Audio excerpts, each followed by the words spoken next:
मेरे प्यारे देशवासियों, नमस्कार।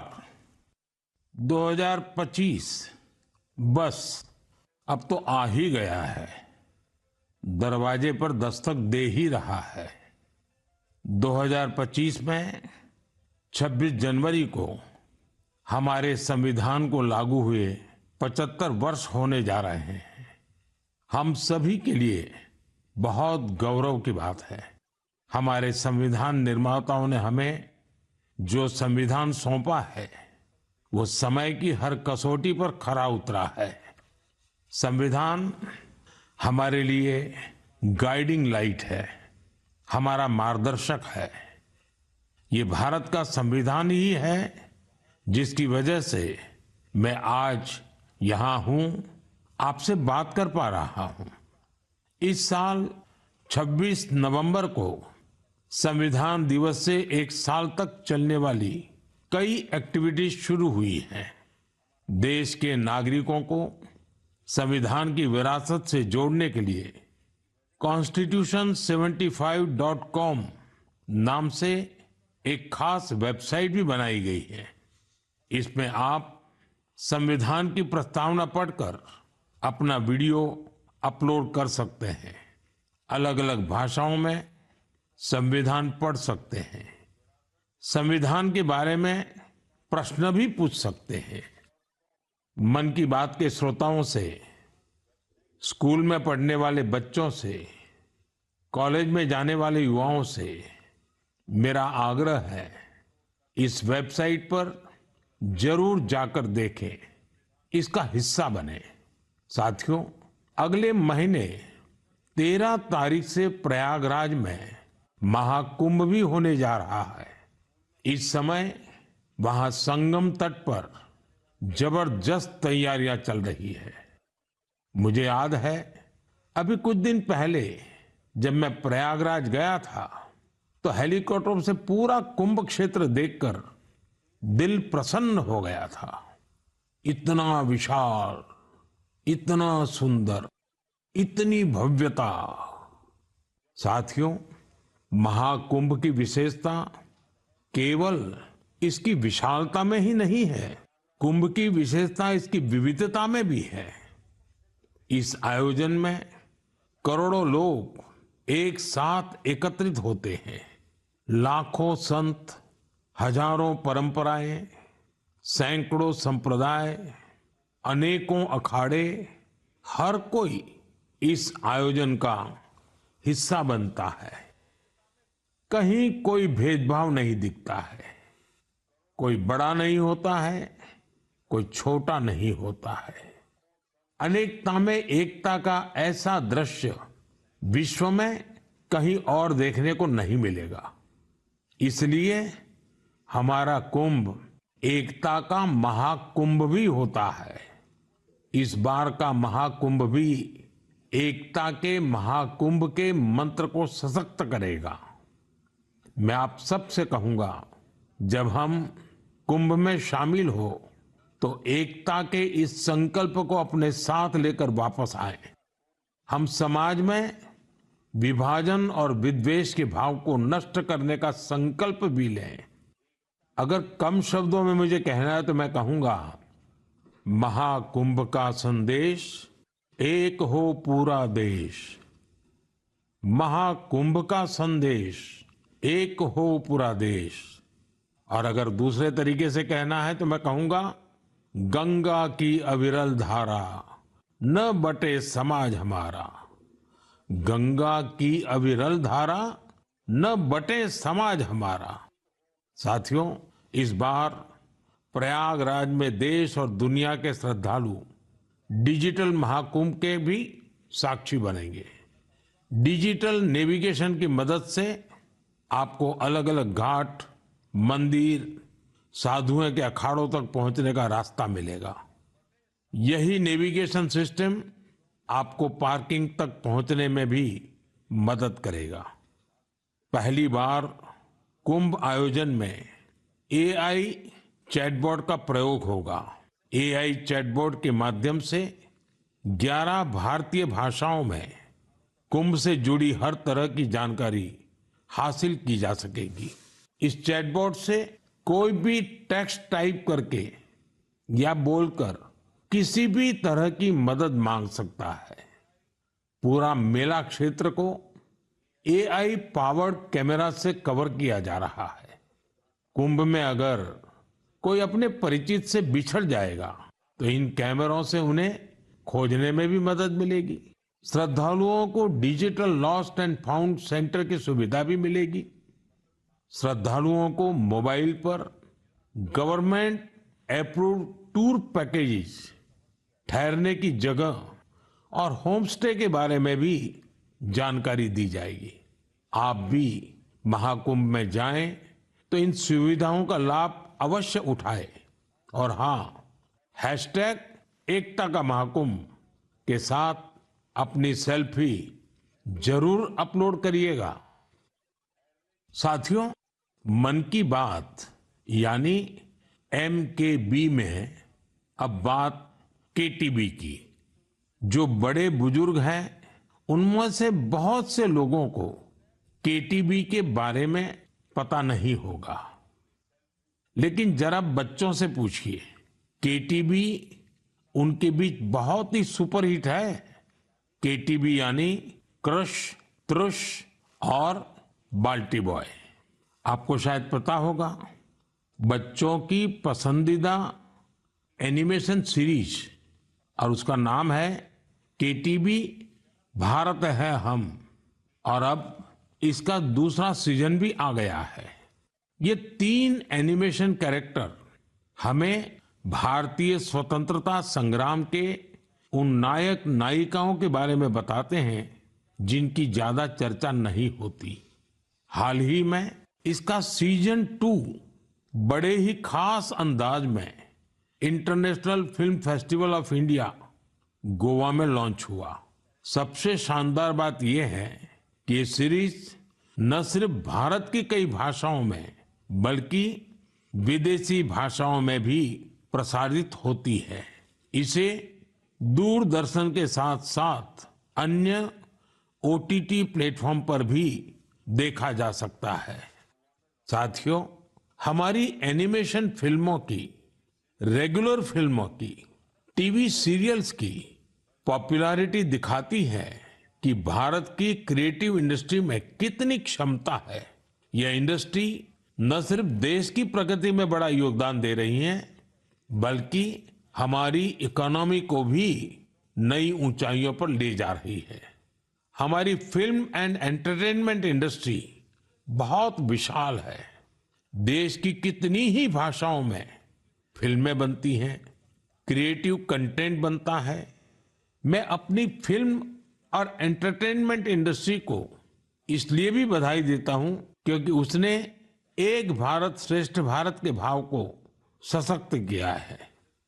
साथियों, वर्ष 2024 में हम फिल्म जगत की कई महान हस्तियों की 100वीं जयंती मना रहे हैं।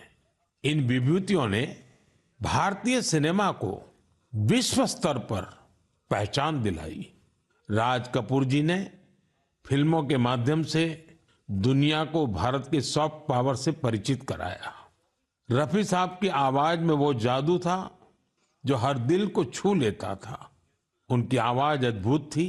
भक्ति गीत हो या रोमांटिक सॉन्ग्स, दर्द भरे गाने हो, हर इमोशन को उन्होंने अपनी आवाज से जीवंत कर दिया।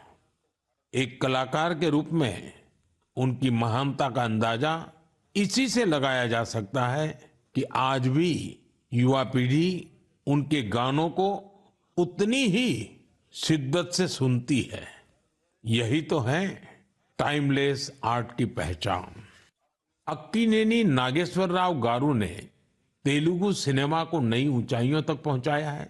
उनकी फिल्मों ने भारतीय परंपराओं और मूल्यों को बखूबी प्रस्तुत किया। तपन सिन्हा जी की फिल्मों ने समाज को एक नई दृष्टि दी। उनकी फिल्मों में सामाजिक चेतना और राष्ट्रीय एकता का संदेश रहता था। हमारी पूरी फिल्म इंडस्ट्री के लिए इन हस्तियों का जीवन प्रेरणा जैसा है। साथियों, मैं आपको एक और खुशखबरी देना चाहता हूं। भारत की क्रिएटिव टैलेंट को दुनिया के सामने रखने का एक बहुत बड़ा अवसर आ रहा है। अगले साल हमारे देश में पहली बार world audio visual entertainment summit यानी वेव समिट का आयोजन होने वाला है। आप सभी ने दावोस के बारे में सुना होगा, जहां दुनिया के अर्थ जगत के महारथी जुटते हैं।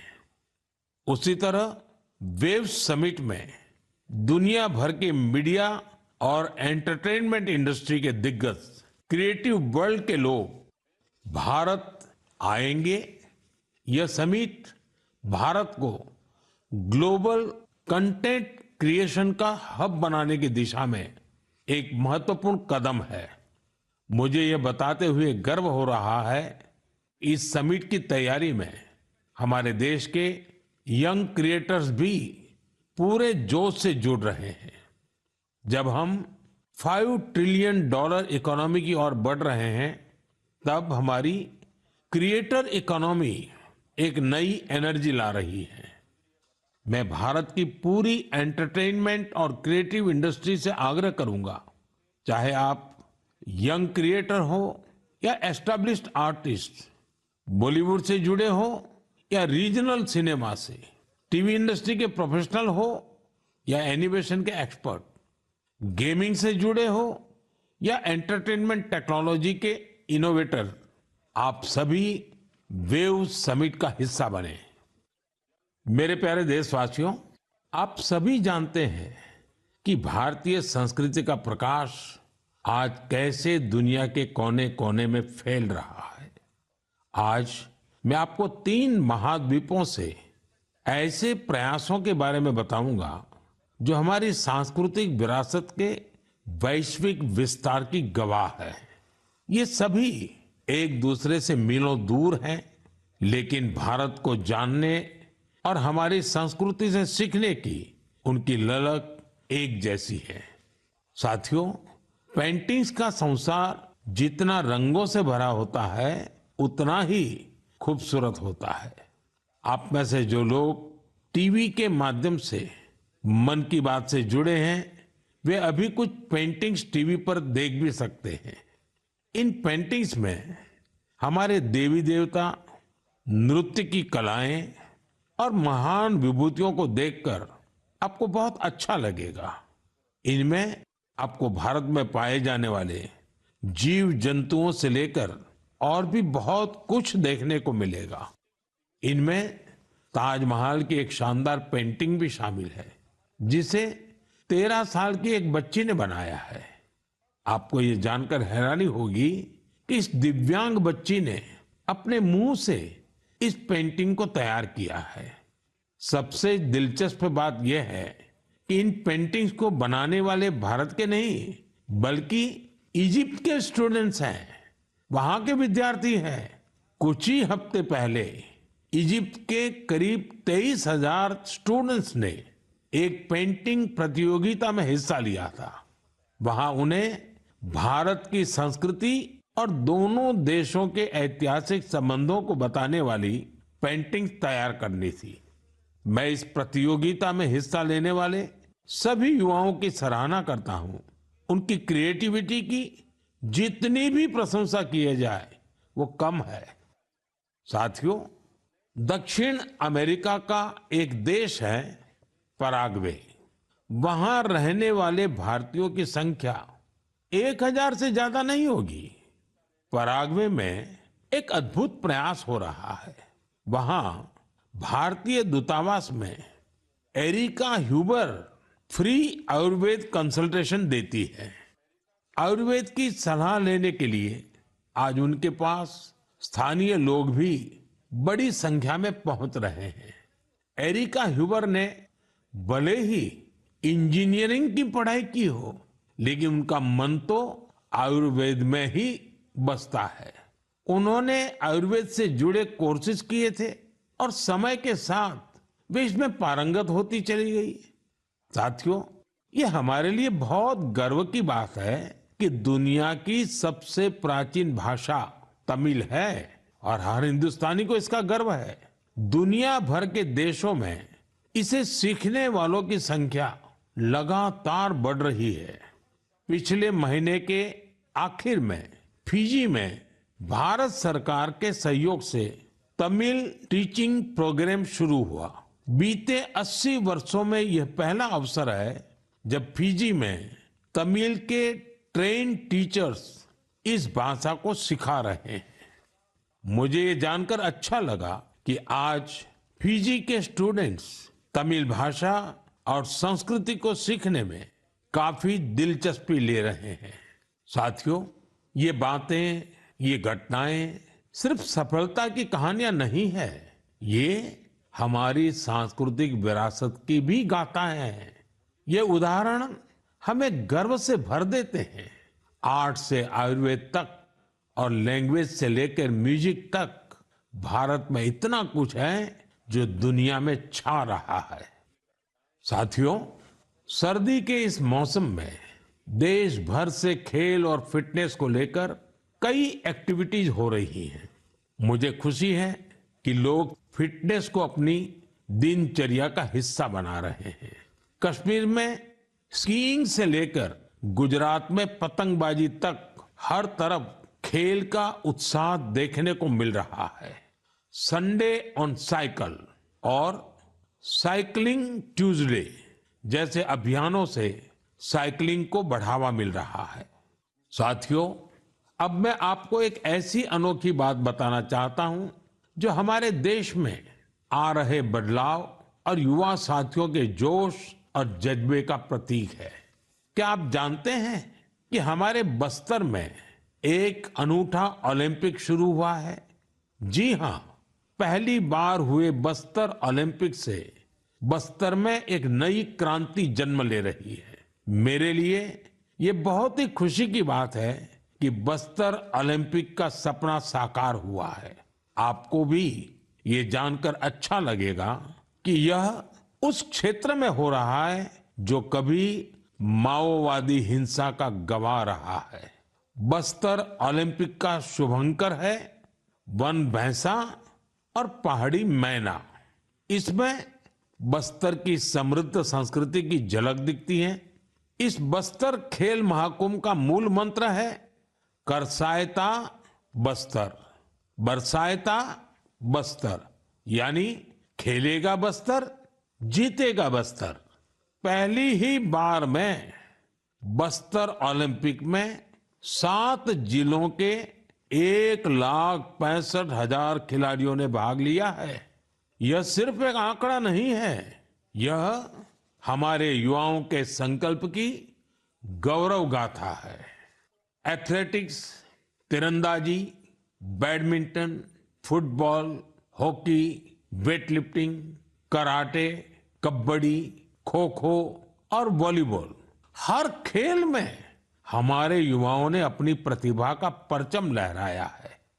कारी कश्यप जी की कहानी मुझे बहुत प्रेरित करती है। एक छोटे से गांव से आने वाली कारी जी ने तीरंदाजी में रजत पदक जीता है।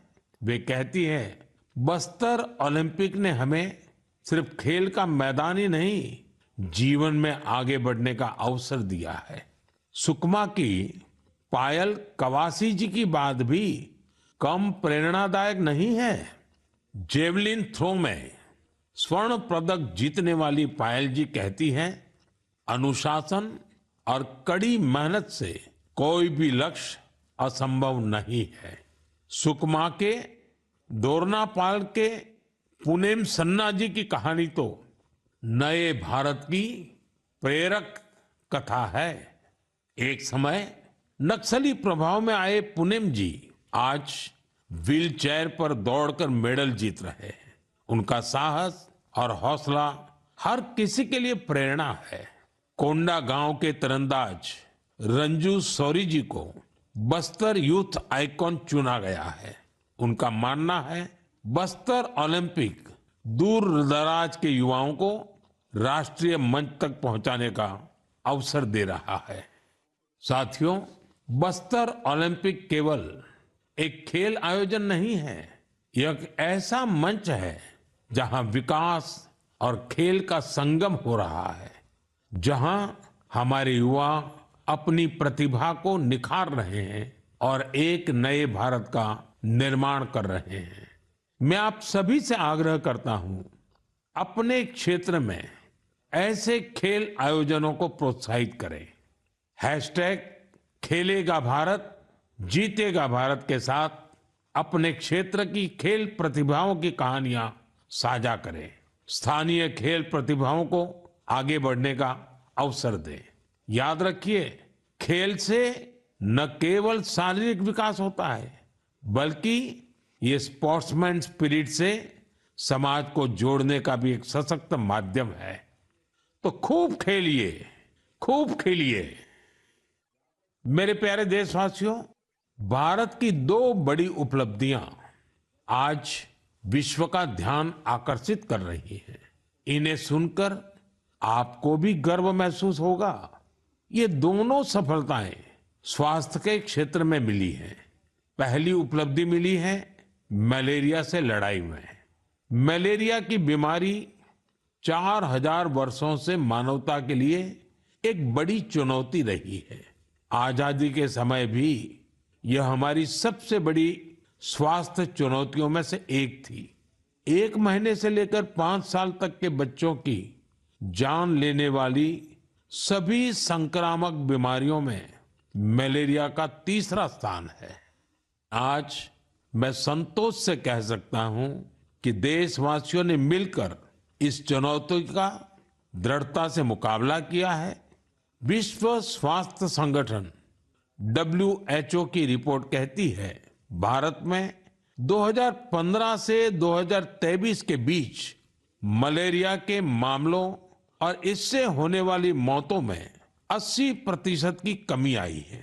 यह कोई छोटी उपलब्धि नहीं है। सबसे सुखद बात यह है, यह सफलता जन जन की भागीदारी से मिली है। भारत के कोने कोने से, हर जिले से हर कोई इस अभियान का हिस्सा बना है।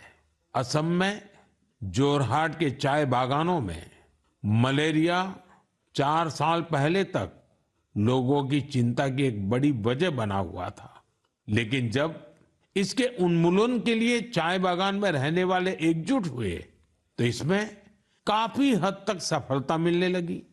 अपने इस प्रयास में उन्होंने टेक्नोलॉजी के साथ साथ सोशल मीडिया का भी भरपूर इस्तेमाल किया है।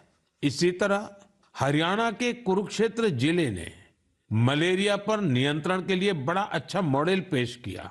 यहाँ मलेरिया की मॉनिटरिंग के लिए जन भागीदारी काफी सफल रही है। नुक्कड़ नाटक और रेडियो के जरिए ऐसे संदेशों पर जोर दिया गया जिससे मच्छरों की ब्रीडिंग कम करने में काफी मदद मिली है। देश भर में ऐसे प्रयासों से ही हम मलेरिया के खिलाफ जंग को और तेजी से आगे बढ़ा पाए हैं। साथियों, अपनी जागरूकता और संकल्प शक्ति से हम क्या कुछ हासिल कर सकते हैं, इसका दूसरा उदाहरण है कैंसर से लड़ाई। दुनिया के मशहूर मेडिकल जर्नल लैंसेट की स्टडी वाकई बहुत उम्मीद बढ़ाने वाली है। इस जर्नल के मुताबिक अब भारत में समय पर कैंसर का इलाज शुरू होने की संभावना काफी बढ़ गई है। समय पर इलाज का मतलब है कैंसर मरीज का ट्रीटमेंट 30 दिनों के भीतर ही शुरू हो जाना। और इसमें बड़ी भूमिका निभाई है आयुष्मान भारत योजना ने। इस योजना की वजह से कैंसर के 90% मरीज समय पर अपना इलाज शुरू करा पाए हैं। ऐसा इसलिए हुआ है क्योंकि पहले पैसे के अभाव में गरीब मरीज कैंसर की जांच में, उसके इलाज से कतराते थे। अब आयुष्मान भारत योजना उनके लिए बड़ा संबल बनी है। अब वो आगे बढ़कर अपना इलाज कराने के लिए आ रहे हैं। आयुष्मान भारत योजना ने कैंसर के इलाज में आने वाली पैसों की परेशानी को काफी हद तक कम किया है। अच्छा ये भी है कि आज समय पर कैंसर के इलाज को लेकर लोग पहले से कहीं अधिक जागरूक हुए हैं। यह उपलब्धि जितनी हमारे हेल्थ केयर सिस्टम की है, डॉक्टरों, नर्सों और टेक्निकल स्टाफ की है, उतनी ही आप सभी मेरे नागरिक भाई बहनों की भी है। सबके प्रयास से कैंसर को हराने का संकल्प और मजबूत हुआ है। इस सफलता का क्रेडिट उन सभी को जाता है जिन्होंने जागरूकता फैलाने में अपना अहम योगदान दिया है। कैंसर से मुकाबले के लिए एक ही मंत्र है, अवेयरनेस, एक्शन और एश्योरेंस। अवेयरनेस यानी कैंसर और इसके लक्षणों के प्रति जागरूकता, एक्शन यानी समय पर जांच और इलाज, एश्योरेंस यानी मरीजों के लिए हर मदद उपलब्ध होने का विश्वास। आइए हम सब मिलकर कैंसर के खिलाफ इस लड़ाई को तेजी से आगे ले जाएं और ज्यादा से ज्यादा मरीजों की मदद करें। मेरे प्यारे देशवासियों, आज मैं आपको उड़ीसा के कालाहांडी के एक ऐसे प्रयास की बात बताना चाहता हूं जो कम पानी और कम संसाधनों के बावजूद सफलता की नई गाथा लिख रहा है। यह है कालाहांडी की सब्जी क्रांति। जहां कभी किसान पलायन करने को मजबूर थे, वहीं आज कालाहांडी का गोला मुंडा ब्लॉक एक वेजिटेबल हब बन गया है। यह परिवर्तन कैसे आया? इसकी शुरुआत सिर्फ 10 किसानों के एक छोटे से समूह से हुई। इस समूह ने मिलकर एक एफपीओ किसान उत्पाद संघ की स्थापना की, खेती में आधुनिक तकनीक का इस्तेमाल शुरू किया और आज उनका ये एफपीओ करोड़ों का कारोबार कर रहा है। आज 200 से अधिक किसान इस एफपीओ से जुड़े हैं, जिनमें 45 महिला किसान भी हैं। ये लोग मिलकर 200 एकड़ में टमाटर की खेती कर रहे हैं, 150 एकड़ में करेले का उत्पादन कर रहे हैं। अब इस एफपीओ का सालाना टर्नओवर भी बढ़कर 1.5 करोड़ से ज्यादा हो गया है। आज कालाहांडी की सब्जियां न केवल ओडिशा के विभिन्न जिलों में बल्कि दूसरे राज्यों में भी पहुंच रही है और वहां का किसान अब आलू और प्याज की खेती की नई तकनीकें सीख रहा है। साथियों, कालाहांडी की यह सफलता हमें सिखाती है कि संकल्प शक्ति और सामूहिक प्रयास से क्या नहीं किया जा सकता। मैं आप सभी से आग्रह करता हूं, अपने क्षेत्र में एफपीओ को प्रोत्साहित करें, किसान उत्पादक संगठनों से जुड़ें और उन्हें मजबूत बनाएं। याद रखिए, छोटी शुरुआत से भी बड़े परिवर्तन संभव है। हमें बस दृढ़ संकल्प और टीम भावना की जरूरत है। साथियों, आज की मन की बात में हमने सुना कि कैसे हमारा भारत विविधता में एकता के साथ आगे बढ़ रहा है। चाहे वो खेल का मैदान हो या विज्ञान का क्षेत्र, स्वास्थ्य हो या शिक्षा, हर क्षेत्र में भारत नई ऊंचाइयों को छू रहा है। हमने एक परिवार की तरह मिलकर हर चुनौती का सामना किया और नई सफलताएं हासिल की। 2014 से शुरू हुए मन की बात के 116 एपिसोड में मैंने देखा है कि मन की बात देश की सामूहिक शक्ति का एक जीवंत दस्तावेज बन गया है। आप सभी ने इस कार्यक्रम को अपनाया, अपना बनाया। हर महीने आपने अपने विचारों और प्रयासों को साझा किया। कभी किसी यंग इनोवेटर के आइडिया ने प्रभावित किया, तो कभी किसी बेटी की अचीवमेंट ने गौरवान्वित किया। यह आप सभी की भागीदारी है जो देश के कोने कोने से पॉजिटिव एनर्जी को एक साथ लाती है। मन की बात इसी पॉजिटिव एनर्जी के एम्प्लीफिकेशन का मंच बन गया है और अब 2025 दस्तक दे रहा है। आने वाले साल में मन की बात के माध्यम से हम और भी इंस्पायरिंग प्रयासों को साझा करेंगे।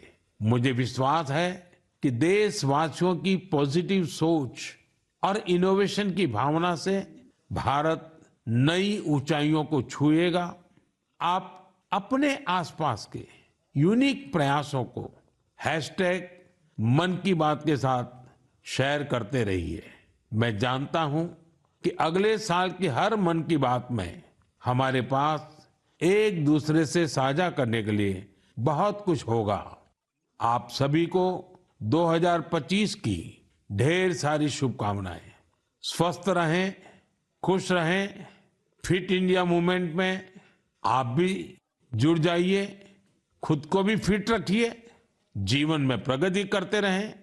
बहुत बहुत धन्यवाद।